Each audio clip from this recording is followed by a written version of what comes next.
যাকাত ইসলামের অন্যতম একটি বিধান, ঈমানের পরেই যার গুরুত্ব অপরিসীম।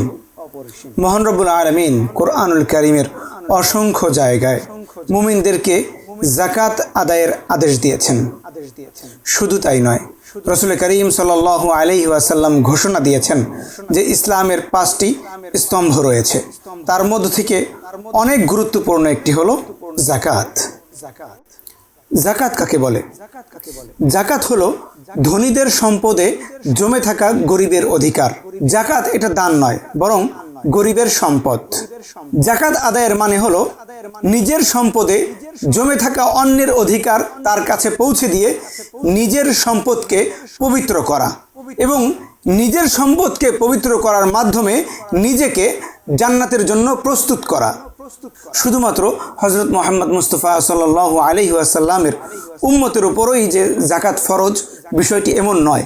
পূর্ববর্তী অনেক উম্মতের উপরই যাকাত ফরজ ছিল, যার প্রমাণ মেলে সূরা বাকারার 83 নম্বর আয়াতে। এই আয়াতের মধ্যে মহান রব্বুল আলামিন বনি ইসরাইলের কাছ থেকে কিছু অঙ্গীকার নিয়েছিলেন। সেই অঙ্গীকার সম্পর্কে বর্ণনা করতে গিয়ে মহান রব্বুল আলামিন বলেন, ওয়া আকিমুস সালাতা ওয়া আতুজ যাকাহ। আমি বনি ইসরায়েলের কাছ থেকে অঙ্গীকার নিয়েছিলাম যে তোমরা নামাজ আদায় করো, সলাহ আদায় করো, ও আতুজ যাকাহ এবং যাকাত আদায় করো। এমনিভাবে আমরা যদি সূরা মারিয়ামের 55 নম্বর আয়াতে লক্ষ্য করি, তাহলে দেখতে পাবো যে ইসমাইল আলাইহিস সালাম তার পরিবারকে নামাজ এবং যাকাতের জন্য আদেশ করেছিলেন। মহান রব্বুল আলামিন এই আয়াতে ইরশাদ করছেন, ওয়া কানা ইয়া'মুরু আহলাহু বিস-সালাতি ওয়াজ-যাকাহ। ইসমাইল আলাইহিস সালাম তার পরিবারকে সলাহ এবং যাকাতের আদেশ করেছেন। একই সূরার 31 নম্বর আয়াতে আমরা যদি খেয়াল করি, মহান রব্বুল আলামিন ইরশাদ করছেন, ওয়া আওসানি বিস-সালাতি ওয়াজ-যাকাতি মা দুমতু হাইয়া। মহান রব্বুল আলামিন সূরা মারইয়ামের 31 নম্বর আয়াতে ঈসা আলাইহিস সালামের কথা বর্ণনা করছেন। ঈসা আলাইহিস সালাম তার জাতিকে বলেছিলেন, তার কওমকে বলেছিলেন, আওসানি, আমার রব আমাকে ওসিয়া করেছেন, আমার রব আমাকে আদেশ করেছেন বিস-সালাতি ওয়াজ-যাকাত, সালাত আদায়ের এবং যাকাত আদায়ের, মা দুমতু হাইয়া, আমি যতক্ষণ পর্যন্ত জীবিত থাকি। এ কয়েকটি আয়াতের মাধ্যমে বোঝা গেল যাকাত শুধু আমাদের উপরই ফরজ, বিষয়টি এমন নয়। যাকাত পূর্ববর্তী উম্মতদের উপরও ফরজ ছিল। এর দ্বারাও বোঝা যায় যাকাত কত বড় ইবাদত, কত গুরুত্বপূর্ণ ইবাদত। মহান রব্বুল আলামিন সূরা বাকারার 43 নম্বর আয়াতে মুমিনদেরকে উদ্দেশ্য করে আদেশ করছেন, ওয়া আকিমুস সালাতা ওয়া আতুজ যাকাহ, তোমরা নামাজ কায়েম করো এবং যাকাত আদায় করো, ওয়ারকাউ মা'আর রাকিঈন, এবং নামাজ আদায়কারীদের সাথে নামাজ আদায় করো। এই আয়াতের মাধ্যমে জানতে পারলাম মহান রব্বুল আলামিন মুমিনদেরকে সালাত কায়েম করার আদেশ দিয়েছেন, যেমনিভাবে যাকাত আদায় করার আদেশ দিয়েছেন। সূরা নামলের 3 নম্বর আয়াতে মুমিনদের পরিচয় দিতে গিয়ে মহান রব্বুল আলামিন ইরশাদ করেন, আল্লাযীনা ইউকিমুনাস সালাতা ওয়া ইউতুনাজ যাকাতা। মুমিন তো তারা যারা সালাত কায়েম করে, যারা যাকাত আদায় করে। এমনিভাবে সূরা লুকমানের 4 নম্বর আয়াতে মুহসিনিন তথা সৎকর্মশীলদের পরিচয় দিতে গিয়ে মহান রব্বুল আলামিন আগের মতোই ইরশাদ করছেন, আল্লাযীনা ইউকিমুনাস সালাতা ওয়া ইউতুনাজ যাকাতা। সৎকর্মশীল বান্দা তো তারাই যারা সালাত কায়েম করে এবং যাকাত আদায় করে।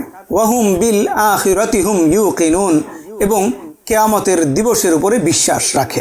এমনিভাবে সূরাতুল বাকারার 177 নম্বর আয়াতে মহান রব্বুল আলামিন মুত্তাকিদের পরিচয় দিতে গিয়ে দীর্ঘ একটি আয়াত নাজিল করেছেন।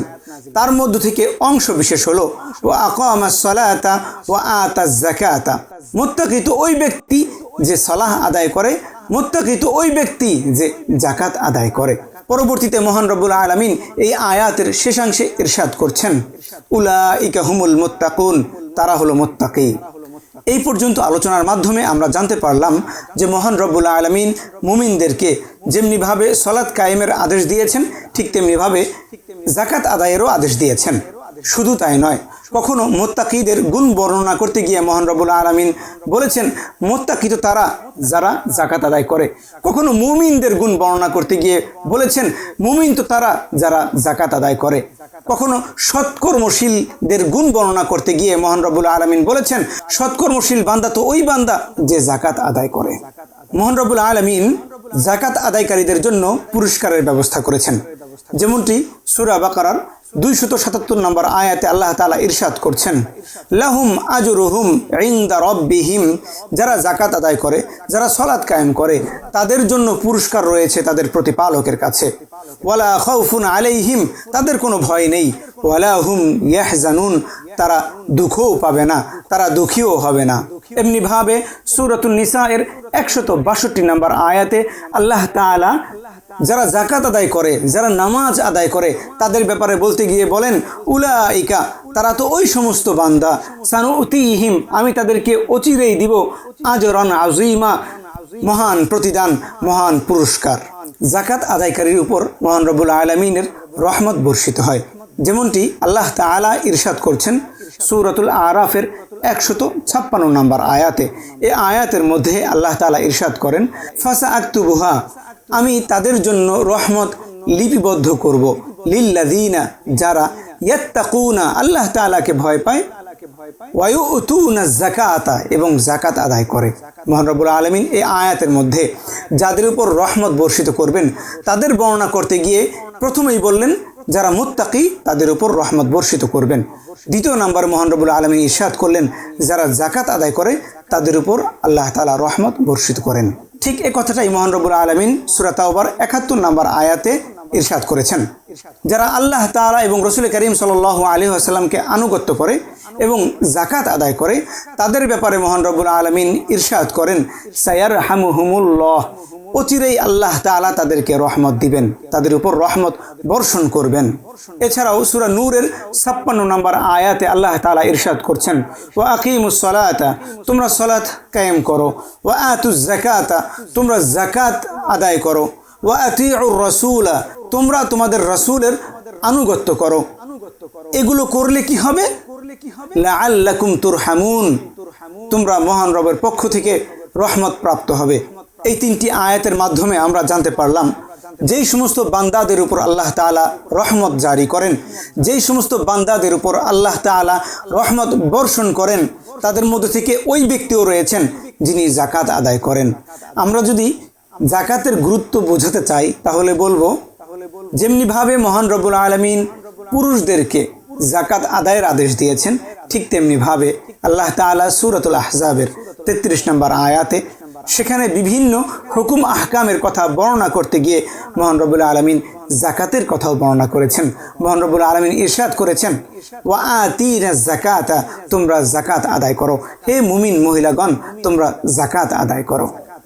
পক্ষান্তরে মহান রব্বুল আলামিন মুশরিকদের পরিচয় বর্ণনা করতে গিয়ে সূরা ফুসিলাত এর 7 নম্বর আয়াতে ইরশাদ করছেন আল্লাযীনা লা ইউতুনাজ যাকাতা, মুশরিক তো তারা যারা যাকাত আদায় করে না, ওয়াহুম বিল আখিরাতি হুম কাফিরুন, এবং তারা পরকালের ব্যাপারে অবিশ্বাসী, অস্বীকারী। এছাড়াও রাসূল করিম সাল্লাল্লাহু আলাইহি ওয়াসাল্লাম থেকে একটি হাদিস বর্ণিত হয়েছে। হাদিসটি বুখারী মুসলিম সহ অন্যান্য কিতাবেও বর্ণিত হয়েছে। হাদিস নাম্বার হলো বুখারীতে 8 এবং মুসলিম শরীফে 19। রাসূল করিম সাল্লাল্লাহু আলাইহি ওয়াসাল্লাম এই হাদিসের মধ্যে ইসলামের 5টি স্তম্ভের কথা উল্লেখ করেছেন। রাসূল করিম সাল্লাল্লাহু আলাইহি ওয়াসাল্লাম বলেন বুনিয়াল ইসলামু আলা খামসিন, ইসলামের স্তম্ভ 5টি জিনিসের উপরে। এর মধ্যে তৃতীয় নাম্বার কোন কোন জায়গায় 4 নাম্বার রাসূল করিম সাল্লাল্লাহু আলাইহি ওয়াসাল্লাম বলেছেন ওয়া ইতাইজ যাকাত, ইসলামের তৃতীয় স্তম্ভ হলো যাকাত। এই পর্যন্ত আলোচনার মাধ্যমে এটা প্রতীয়মান হলো যে ইসলামে যাকাতের গুরুত্ব অনেক। ঈমানের যেমন গুরুত্ব যাকাতের তেমন গুরুত্ব, নামাজের যেমন গুরুত্ব যাকাতের তেমন গুরুত্ব। আল্লাহ ও তার রাসূলকে অস্বীকার করলে যেমনিভাবে একজন লোক কাফের হয়ে যায়, নামাজকে অস্বীকার করলে যেমনিভাবে একজন লোক কাফের হয়ে যায়, ঠিক তেমনিভাবে যাকাতকে অস্বীকার করলেও একজন লোক কাফের হয়ে যায়। এই কারণেই ইসলামের প্রথম খলিফা হযরত আবু বকর রাদিয়াল্লাহু তাআলা আনহু তার খেলাফতকালে একটি কথা বলেছিলেন। তিনি বলেছিলেন, ওয়াল্লাহি, আল্লাহর কসম করে বলছি, লাউ মানাউনি আনাকান কানু ইউআদ্দুনাহা ইলা রাসূলিল্লাহি সাল্লাল্লাহু আলাইহি ওয়াসাল্লাম, যদি তারা আমাকে একটি মেষ শাবক জাকাত আদায় করতেও অস্বীকার করে, যেই জাকাত তারা রসুল করিম সাল্লাল্লাহু আলাইহি ওয়াসাল্লামের কাছে আদায় করত, রসুল করিম সাল্লাল্লাহু আলাইহি ওয়াসাল্লামের জামানায় আদায় করত, এখন তারা যদি অস্বীকার করে, লাকাতালতুহুম আলা মানইহা, তাদের এই অস্বীকার করার কারণে আমি তাদের বিরুদ্ধে যুদ্ধ ঘোষণা করব। হযরত আবু বকর রাদিয়াল্লাহু তাআলা আনহু ছিলেন অত্যন্ত নরম দিলের মানুষ, কিন্তু যখন তিনি দেখলেন মানুষ জাকাতের বিরুদ্ধে কথা বলছে, মানুষ জাকাত দিতে অস্বীকার করছে, তখন তিনি বজ্র কণ্ঠে ঘোষণা করলেন, একটি মেষ শাবকও যদি কেউ জাকাত দিতে অস্বীকার করে, যেই জাকাতটা আদায় করা হতো রসুল করিম সাল্লাল্লাহু আলাইহি ওয়াসাল্লামের জামানায়, আমি তাদের বিরুদ্ধে যুদ্ধ ঘোষণা করব। যাই হোক, জাকাত এবং চাঁদাবাজি এক নয়। চাঁদাবাজি গুনাহের কাজ, চাঁদাবাজি অপরাধ, চাঁদাবাজি হারাম। পক্ষান্তরে জাকাত হলো ইবাদত, জাকাত হলো সওয়াবের কাজ, সাধারণ কোনো ইবাদত নয়। জাকাত হলো ফরজ ইবাদত, যেই ইবাদতকে অস্বীকার করলে একজন মুসলমান ইসলাম থেকে বের হয়ে যায়, যেই জাকাতকে অস্বীকার করলে একজন মানুষ কাফের হয়ে যায়।